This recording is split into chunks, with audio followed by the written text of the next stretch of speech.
नमस्ते, AVP news में आपका स्वागत है। खबरों के लिए बने रहिए हमारे साथ।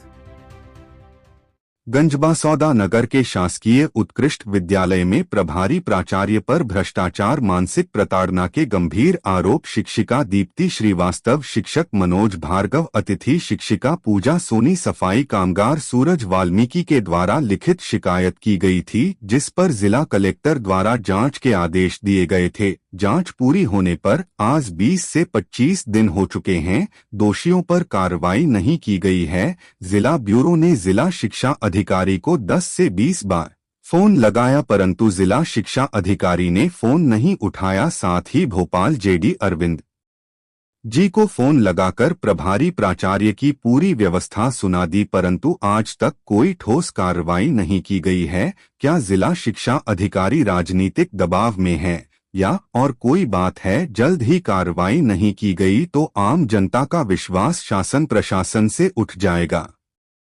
वीडियो से संजीव शर्मा की रिपोर्ट। ये उत्कृष्ट विद्यालय में शिक्षिका और प्राचार्य के बीच जो विवाद चल रहा है उस पर जांच पूरी हो चुकी है, लेकिन अभी तक निर्णय नहीं आया। इस विषय में आपका क्या कहना है? देखिए, मेरी इस संबंध में अधिकारियों से बात हुई।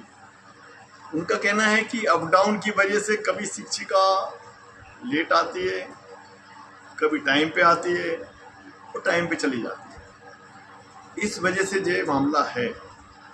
तो मेरा आपके चैनल के माध्यम से प्रदेश के मुख्यमंत्री से अनुरोध है, जिले के अधिकारियों से अनुरोध है, जिले के भारतीय जनता पार्टी के जनप्रतिनिधियों से अनुरोध है कि एक देश एक संविधान, एक प्रदेश एक कानून सभी पे लागू होना चाहिए। पहले हम ट्रेनों पे एक कोई फ्लाइस कार्ड जैसी गठन तो करें कि सरकार के कितने कर्मचारी अप डाउन कर रहे हैं। हालत ये है कि यदि ट्रेनें लेट हैं तो कॉलेज और स्कूल लेट होते हैं, ट्रेनें लेट हैं तो सरकारी ऑफिस लेट खुलते हैं, कर्मचारी लेट आते हैं। मगर कानून एक सा होना चाहिए, कार्रवाई हो तो समान होना चाहिए, कार्रवाई में पारदर्शिता होना चाहिए, निष्पक्षता होना चाहिए। मेरा कहना है कि एक सी कार्रवाई होना चाहिए।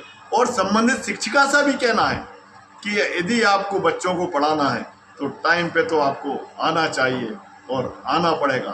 और प्राचार्य महोदय से भी कहना है कि यदि पहली कोई गलती हो तो समझाइश दी जाती है, दूसरी कोई गलती है तो नोटिस दिया जाता है, तीसरी गलती पर ही ऐसा कठोर निर्णय लेना चाहिए, क्योंकि सबका अपना परिवार है। बड़ी मुश्किल से बच्चे पढ़ते हैं और इस सरकार में तो नौकरियां जा रही हैं, नौकरियां आ नहीं रही। इसलिए इस बात का भी हम ध्यान रखें। आप उत्कृष्ट विद्यालय में किस पद पर नियुक्त थी? मैं वहाँ पर अतिथि शिक्षक पद 2 के लिए अंग्रेजी विषय के लिए पदस्थ थी।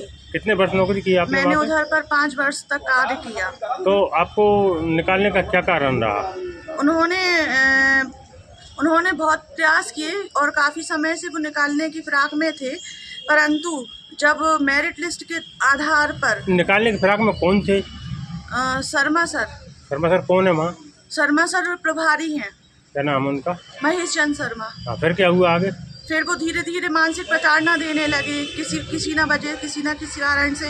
ये हर वक्त वो मुझी को टारगेट बनाते रहे, हर कार्य को लेके ऐसा नहीं है वैसा नहीं है, चाहे मेरा कार्य पूरा हो, परंतु वो कभी संतुष्ट नहीं रहते थे। वर्ग 2 की नियुक्ति किस हिसाब से की जाती है? वर्ग 2 की नियुक्ति मेरिट के आधार पर होने लगी। मुझसे ऊपर श्वेता श्रीवास्तव का नाम था मेरिट लिस्ट में, परंतु उनके पास पूरी योग्यताएं नहीं है वर्ग 2 के लिए, और ना ही उनके पास अंग्रेजी विषय पढ़ाने के लिए BA इन इंग्लिश है, और वह योग्यता उसके बाद मेरा नंबर आता था। जब उनके पास पूरी योग्यताएं नहीं है तो उनकी भर्ती कर ली गई। और आपको नहीं किया? नहीं, मेरा नहीं। मैं 5 साल से वहाँ पे कार्य भी कर रही थी और मेरे पास BA इन इंग्लिश भी है, MA इन इंग्लिश भी है, B.Ed भी है और 5 साल का अनुभव भी है। फिर आपने कहाँ शिकायत की? मैंने SDM में भी शिकायत की, मैंने जन सुनवाई में भी शिकायत की, मैंने BO ऑफिस में भी शिकायत की, परंतु वहाँ से कुछ नहीं हुआ। पर 1-2 बार शर्मा सर का फ़ोन ज़रूर आया कि आप अपनी शिकायतें वापस ले लेना, क्योंकि मैंने सीएम हेल्पलाइन पे भी उनकी कंप्लेन की थी और इस वजह से उनके ऊपर जो भी प्रेशर पड़ रहा हो उस कारण उन्होंने मुझे फ़ोन किया और बोला भी कि आप अपनी शिकायतें वापस ले लेना। तो अब आप क्या चाहते हैं?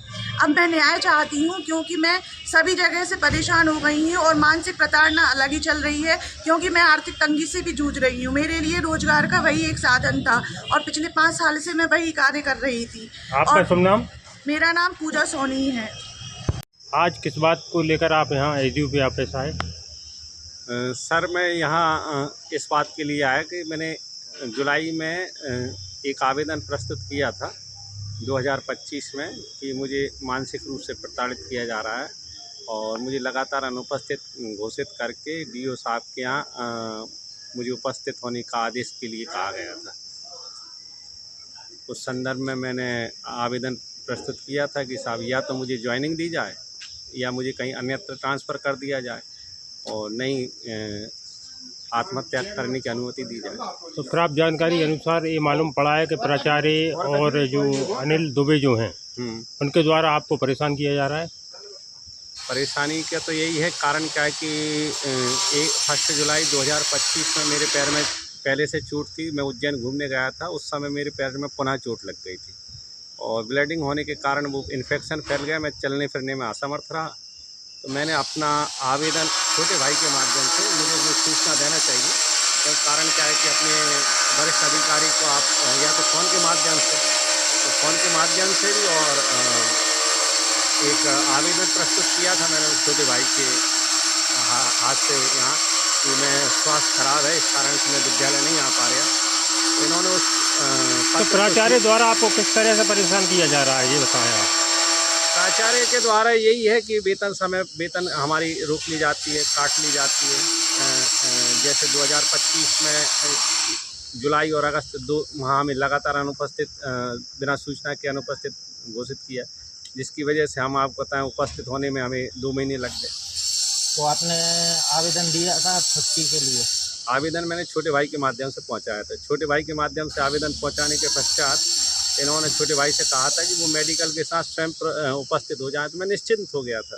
फिर मैं 15 तारीख को जब ज्वाइन होने आया तो मुझे अनुपस्थित करके कह दिया गया कि आप डीओ साहब से आदेश लेके आओ, तभी आप उपस्थित हो पाओगे, नहीं तो हम ये माने थे इनकी तानाशाही चल रही है। हाँ, ये तो समभाव, मैं भी चाहता हूँ कि समानता का भाव होना चाहिए। ऐसे बताते हैं अब तब भी बोलते हैं। हाँ, थोड़ी गुस्सा चलता है।